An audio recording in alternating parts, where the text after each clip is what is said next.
Kantara chapter 1 ಚಿತ್ರ ಅಭೂತಪೂರ್ವ ಯಶಸ್ಸು ಪಡೆದುಕೊಂಡಿದೆ. ಸಿನಿಮಾ ನೋಡಿದವರು ರಿಷಬ್ ಶೆಟ್ಟಿಯ ನಿರ್ದೇಶನ ಹಾಗೂ ನಟನೆಗೆ ಉಘೆ ಅಂತಿದ್ದಾರೆ. ಆದರೆ ಕಾಂತಾರ ಚಾಪ್ಟರ್ 1 ಸಿನಿಮಾ ಕೆಲ ದೈವಾರಾಧಕರ ಅಸಮಾಧಾನಕ್ಕೆ ಕಾರಣವಾಗಿದೆ.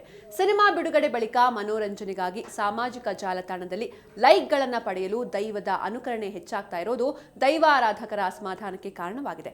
ಸಕಾರಾತ್ಮಕ ವಿಷಯಗಳಿಗೆ ಸುದ್ದಿ ಆಗ್ತಾ ಇರುವಂತೆಯೇ ಅಭಿಮಾನಿಗಳ ಅತಿರೇಕದ ವರ್ತನೆಯ ಪರಿಣಾಮ ನಕಾರಾತ್ಮಕ ಸುದ್ದಿಗಳು ಬೆಳಕಿಗೆ ಬರ್ತಾ ಇವೆ.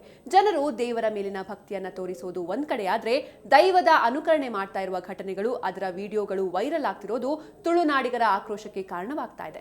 ಇಂತಹ ಹುಚ್ಚಾಟ ದೈವ ನರ್ತಕರು ಹಾಗೂ ದೈವಾರಾಧಕರು ಹಾಗೂ ತುಳುನಾಡಿನ ಜನತೆಯ ಕೆಂಗಣ್ಣಿಗೆ ಗುರಿಯಾಗಿದೆ.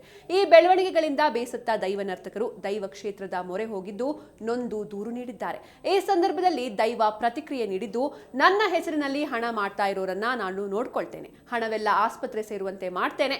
ಅಪಪ್ರಚಾರ ಮಾಡೋರಿಗೆ ನಾನು ಬುದ್ಧಿ ಕಲಿಸ್ತೇನೆ. ಇನ್ಮುಂದೆ ಎಲ್ಲಾ ದೈವಸ್ಥಾನಗಳಲ್ಲಿ ಚಿತ್ರೀಕರಣ ನಿಲ್ಲಿಸಿ ನೀವು ಹೋರಾಟವನ್ನ ಮುಂದುವರಿಸಿ. ನಾನು ನಿಮ್ಮ ಬೆನ್ನ ಹಿಂದೆ ಇದ್ದೇನೆ ಅಂತ ದೈವ ಹೇಳಿದೆ.